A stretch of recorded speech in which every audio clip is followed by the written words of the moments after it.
We're live. Okay. Yay, we did We it. did it. We did it. We had an error message that popped up. So we are live and excited. We're legit. All right. Okay. So let's go ahead and jump in. So, first and foremost, everyone, welcome. This is We Built a Bridge, hosted by myself, Colleen Saringer, and Christine Passo. And I'm just going to say our goals quickly so we can get into all the fun conversation. But ultimately, the whole point of the show, We Built a Bridge, is to bring people with different backgrounds and unique experiences together in order to build bridges and connect all the minds. So, if you know me, you know that I'm a fractional chief well-being officer to small businesses. If you don't, that's who I am. If you know Christine, she is a life coach for women. And if you don't, you now know who Christine is. Really united together, our whole focus is to offer different perspectives on wellness, culture, and life fulfillment at work and in our personal lives. So we are so excited to share with you all of the goodies and sensitive stories that evolve around each one of those topics and invite you to open your mind in order to connect with all the minds. That's awesome, Colleen. I'm so excited. This is our first show. I mean, this is really exciting. We've been talking about doing this for a while. So welcome, everybody. Thank you so much for joining us. Really, it's such a privilege for us to have you in this space.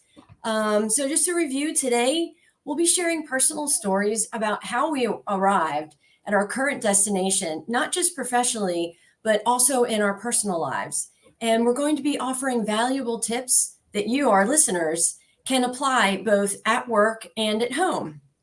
So we really want to spend this time, especially our debut show, introducing ourselves to you so you can get to know us. And we also want to know about you. So feel free to introduce yourself in the chat. Although we aren't yet pros at this, so we may not respond to any questions or comments in the chat until after the show. But please be sure to join us every other week as we continue to build bridge after bridge with you, really. So before we get started, Colleen and I think this is really important that the beginning of every show, we're going to reveal a show opening icebreaker. So today's icebreaker is, and Colleen, the question I know everybody is dying to know is, what did you eat for breakfast today? Well, today was one of those days that I felt like I was coming in a little hot. So I had a banana, and then we often have rotisserie chicken in our house. And that is not just for the humans in our house, but to sprinkle a little special treat on our dog's food. Of course. So because it is first and foremost for the humans, I also had some pieces of rotisserie chicken. So that was my breakfast today. What about you? Oh my gosh, it is a little bit of a production for me. So anybody who knows me knows that I like to do things almost the same, especially when it's Monday through Friday, because I don't want to be hassled with, what am I going to eat today? So I eat the same thing every Monday through Friday, and it's a bowl of cereal. And it starts with like these flakes. I think it's called like sunrise, meta sunrise or something like that. Mm-hmm. And I homemade granola. So then I top it with my homemade granola, and then it gets blueberries, right? Fresh blueberries. And then on top of that, I just put, some kind of like a corn chex or something. And I top it off with almond milk.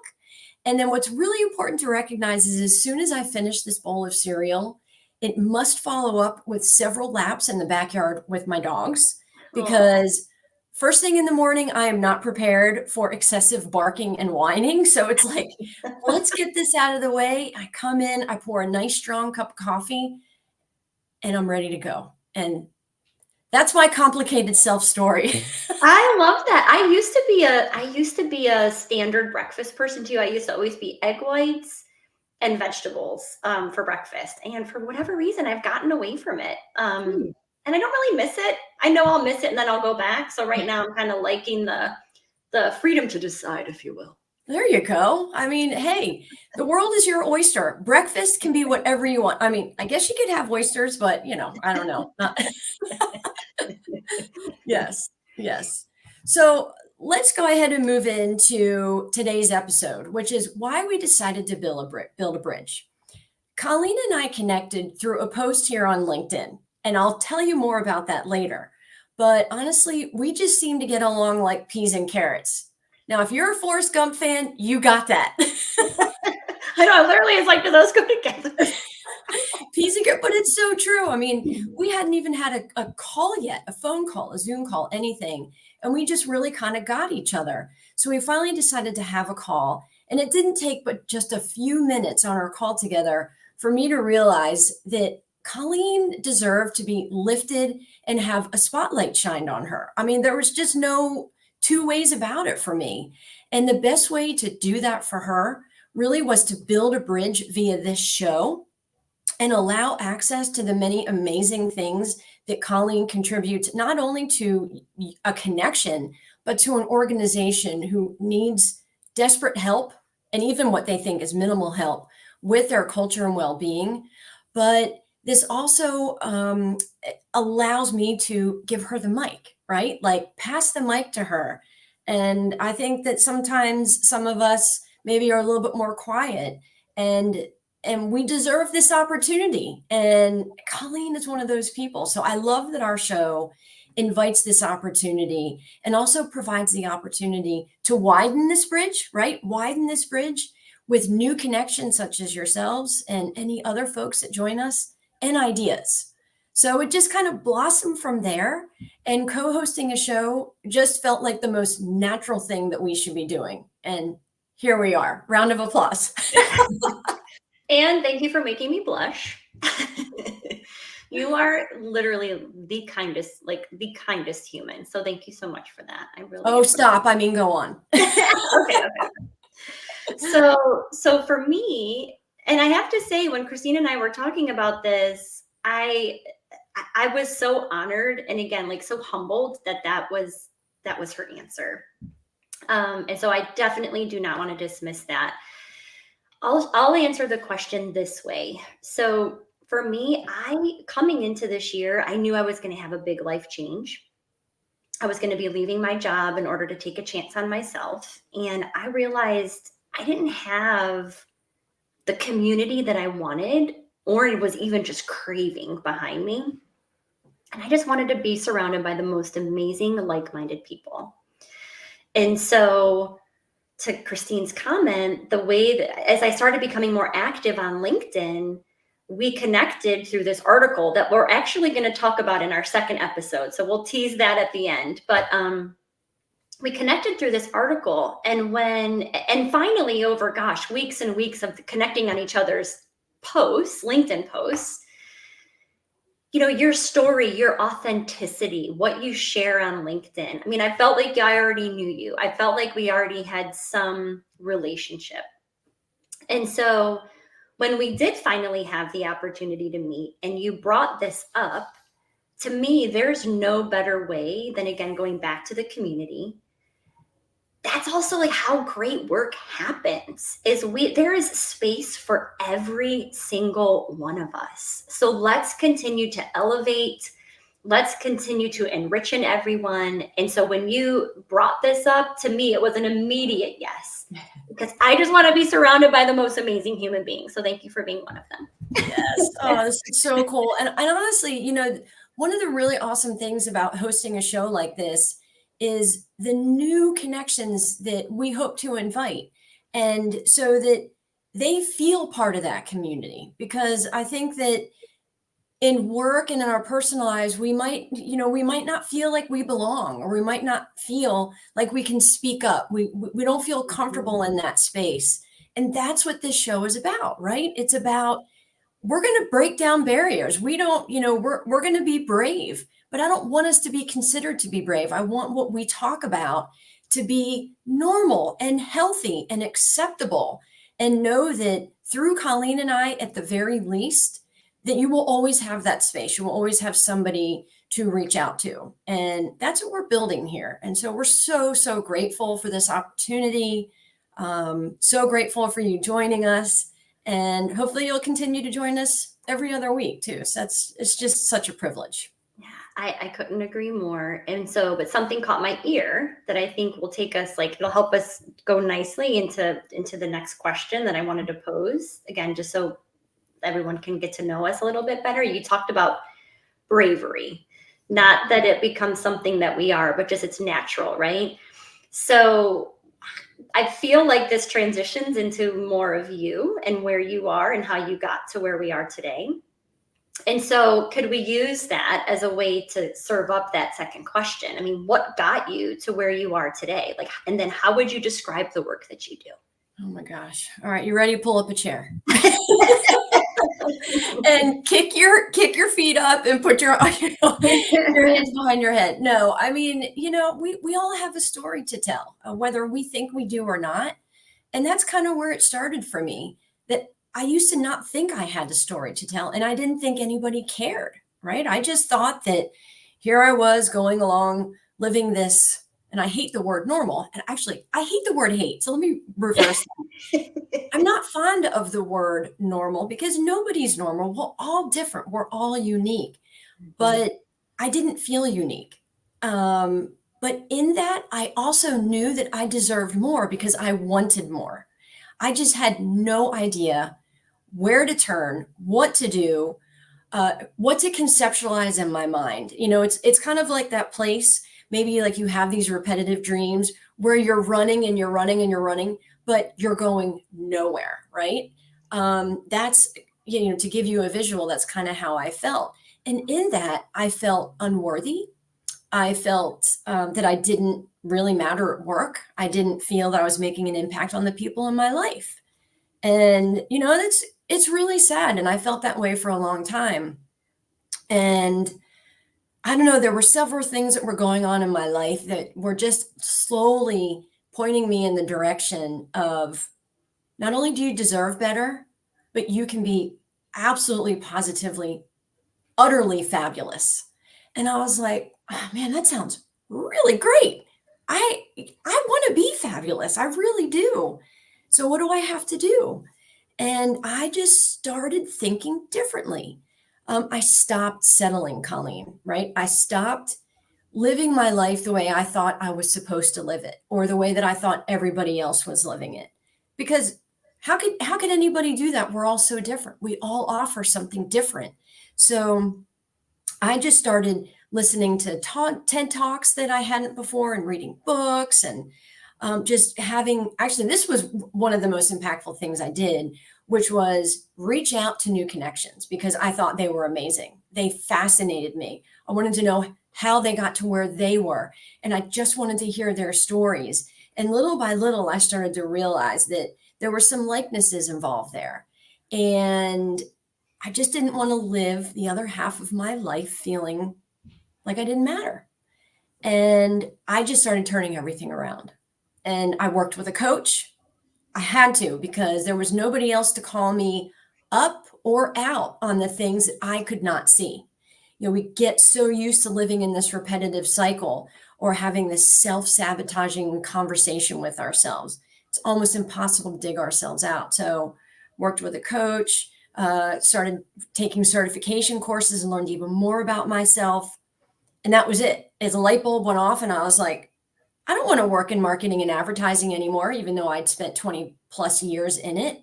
I want to guide other women out of that feeling of dissatisfaction and unworthiness, and get them out of that feeling of being stuck and living in that repetitive wheel of going nowhere.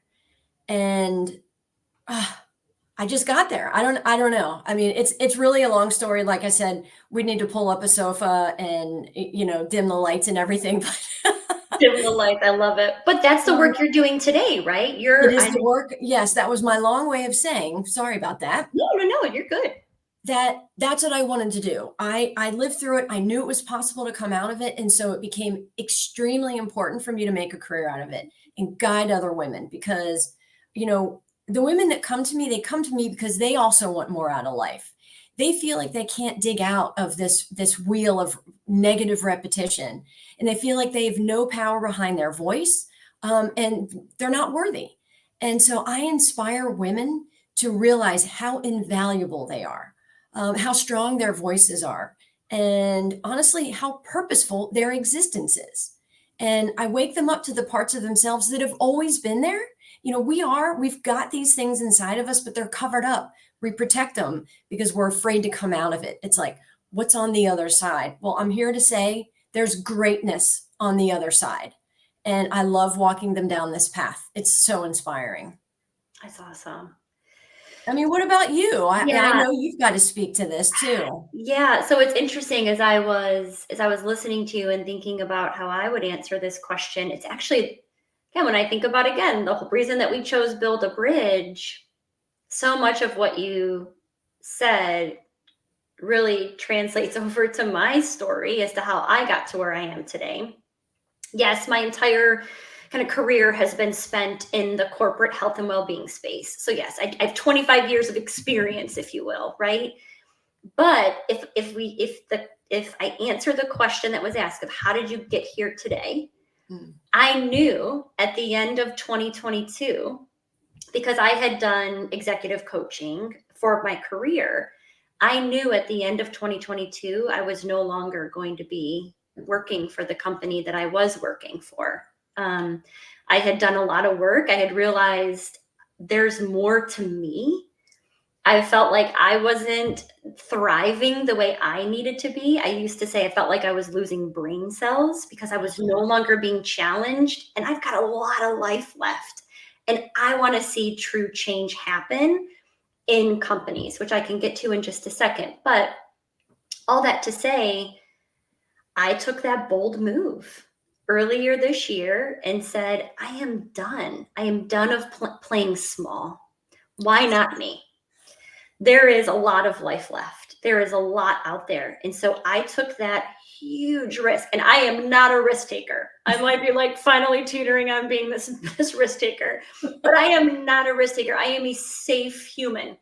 And so I did it. I took a chance on myself and I resigned from a very stable job that it would have been so much easier to just coast through.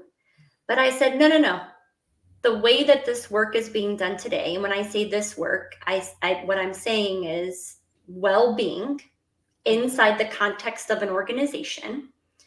The way this work is being done today is being done incorrectly.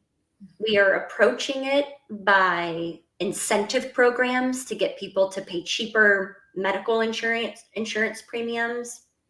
We are approaching it by walking challenges and water bottles and stuff that, sure, there's a place for those, and I do not want to diminish that. I have a lot of friends that work in those industries, so the last thing I would ever want to see is their jobs be taken away from them. But the well-being that I'm talking about is culture. It is culture of health inside the context of an organization. And it is, again, when we think about our bridge theme, the way that this work gets done successfully is if we place a leader at the table who is going to oversee the charge of well-being and culture, and then collaborate with every other leader across the table. You have to join hands in order to make an organization thrive from a culture standpoint. It doesn't work any other way. And so for me, I thought, you know what? It's time. And I do believe that small businesses hold the key to the castle, and being able to make change, make workplaces great for their employees. Small businesses run the world. I mean, right? So let's help them create amazing communities for their people. Yeah. And so that's how, and then I learned about this word fractional, which basically means a part-time leader coming to the table, helping organizations actually do the work. And so all that to say, also a long-winded, lower the lights, kick back, put your feet up. That's how I got to where I am today. I had my aha moment of, no, I'm not playing small anymore. Am I scared as all heck? Absolutely. There were two things that you said. Yeah. I love that you said, why not me? Right? But it wasn't a why me, right? That's the other side of why not me. And I think a lot of times we stay in that why me phase for quite a while. because we feel stuck, right? We feel like we just can't go outside of what we're used to. We just can't open our own business. We just can't take that risk. But you said, why not me? Because you knew what you had to offer, what you can do with organizations is so impactful, and you believe in it. And that's huge. And then a second thing that you said that really I'd like to kind of, wrap into the next question. Yeah. You said that all leaders have to collaborate together, that it can't be 2 out of 5, it's got to be everybody joining in that mission, in that effort. So knowing that, what kind of clues and signs can organizations look for in terms of needing to reach out to you as a fractional chief well-being officer? Yeah, no, I agree. That's a great question. So for me, they're worried about the talent pool. I know that there are a lot of companies that are laying off, but there are a lot of businesses out there that don't have enough people to pull from. So the talent pool is small, right? So especially when I think about construction, we have a lot of people retiring from the construction world, and that's a pretty broad group, right? It could be plumbers, HVAC, it could be roofers, whatever. But we don't have enough people coming up into that work. And so yes, there may be bodies out there, but when we bring the bodies in, we want the bodies to stay, because turnover costs a lot of money, right? And for a small business, that's a big hit to the bottom line. So if you're worried about the talent pool, of course, there are some businesses out there that they're just going to have a level of turnover that we're never going to wipe away. But those businesses, we can minimize, we can make it smaller, right? So if you're an organization that typically has high turnover, yet at the same time you're having issues with recruitment because of the talent pool, that's a great sign. If you think you can't afford well-being, or you think that well-being is a walking challenge or is a medical premium reduction, I do not think well-being has to be expensive, because again, this is culture work, and a lot of culture work is limited to no budget. And then again, I probably won't ask you to spend a whole lot of money, right? So like those couple of things come to mind. And then the last thing that I'll add, because I want to make sure that I ask you the same question in return, is there's a lot of organizations out there that think their culture is good. We are solid. We don't need anything. I promise you, your view is just different. You probably do. So if you think you're good, you're set, there's an opportunity. So what about yourself? Yeah. No, that's so true. Because I've worked at a lot of companies where they say that, but they're saying it from up here. They're saying it from their view. They're not spending that really valuable time to talk with the stakeholders and the employees that are not C-level, that are not in a leadership role. It's where you get the good information is the stakeholders. And, I think that's part of the issue. If you agree to that. Yeah. Oh, yeah. Sorry. Yes. No, I totally, I'm like, yes. Yes. Yeah, Well, totally. It's all about the people. The people will tell you. So ask them. Ask them. So big. So big. What about yourself? Yeah. How would you answer that question? So for me, honestly, the signs, it can be as dramatic, Colleen, as crying during work hours. If a woman has gotten to that point, so I will, specify and target in on women, because I coach mid-career women. But if you are crying during work hours, you have pushed yourself to that limit. And when I say that person they have let themselves reach this point, because it is nobody else's control. It is our control to take responsibility for our happiness. So if they're crying during work hours, that's a major, major red flag. If they're feeling like there's no way out of their situation, of their life, of their unhappiness, and that they're stuck living that life, that's another clue. If they've lost sight of their purpose, their passions and hobbies or interests, right? Some of these things are really obvious. I know for me, I used to say, well, I don't even know if I know what I like to do anymore because I was so lost in myself. If they're feeling lonely or unseen, even when they're spending time with loved ones, good friends or family, that's another sign. A really big one is self-sabotaging. So we are so good at this inner negative dialogue of what you just said wasn't good. You don't measure up. You're not worthy. No one likes you, or you don't get invited because, you don't have anything interesting to say. You don't know what you're doing at work. I mean, all these really, really harsh things to say to ourselves that becomes a cycle, and we keep doing it, and then we allow things that happen to feed that. It's like, oh, of course that happened because I don't have anything smart to say. I don't have anything important to say. So for me, I felt there wasn't a doorway leading me to solutions and options, and it really was for this very reason that I developed, I designed, I put together a workshop. It's a free workshop. It's titled What It's Like to Work with a Life Coach. I mean, bam, like all packaged in this minimal 15-minute workshop.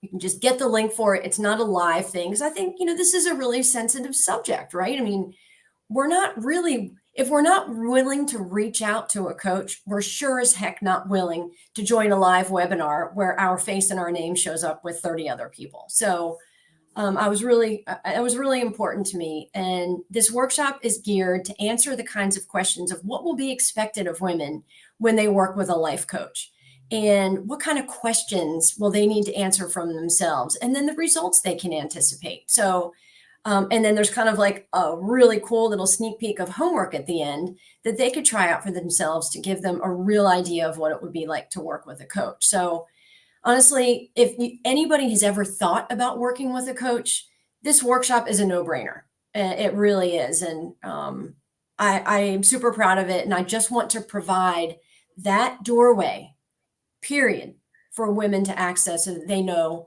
and can figure out how to make a decision for themselves. Yeah, I'm so glad you brought up the workshop, because I was going to give it a plug if you weren't going to. Thank you. Thanks for looking out for me. Yeah, I mean, because I had a chance to view it, and it's fabulous. And I think a lot of us are afraid to take that first step, but to your point, it's put together so well to help give that sneak peek, to hopefully remove the often, which is one of the reasons we don't take that first step, is just the fear of the unknown, right? Yes. And It's so huge. it's so well done. So if anyone is interested and has not had a chance to view it, I highly recommend reaching out to Christine for Well, it. thank you so much. I appreciate that. I'm going to live on that for that energy for the rest of the day. Okay, so do we want to do I know we said 12 to 12:30. We have 2 minutes. Do we want to We have do? 2 minutes. So first, let me ask you, Yeah. aside from LinkedIn, since it's pretty easy to just click on your name and go to your page, is that the best way to contact you if an organization is interested? Yeah, right now that's the best way to get a hold of me. More to come on websites and all of that other good stuff. But yes, LinkedIn is going to be the best way. What about yourself? I know you have a website. You I obviously have do. LinkedIn. Yeah, so LinkedIn, of course, is always an obvious choice, especially on a LinkedIn Live show. But I also have a website that is packed with information and more details about if you're a good fit to work with a coach. And my website is my name, ChristinePasso.com. Super easy, Christine Passo. It just kind of rings in your ears, Yes, it doesn't does. it? It's so ringy. I love it. Yes. So, all right. So this episode, I've been so excited. It's been so much fun. And just to give a teaser about our next episode, which will be on Thursday, November 30th at 12 again, 12 to 12:30. The title of that will be, Would You Replace Your Managers with Coaches? And I'll tell you, this is how Colleen and I became connected. I had put up a post about this. There's a fantastic article. We'll be sure to post it, but lots of discussion around this, and maybe even controversial, but it'll be great to hear Colleen's point of view, especially as a chief well-being officer, and then of course me being a coach, how I feel about it. So we certainly hope that you tune in November 30th at 12 o'clock. And we'll see you soon. Thank you, everyone, for joining. Christine, it was great to see you. Oh, it's always great to see you and be in your space, Colleen. Thank you so much. And thank you, everybody, for joining. We'll see you soon. Talk to you soon. Bye.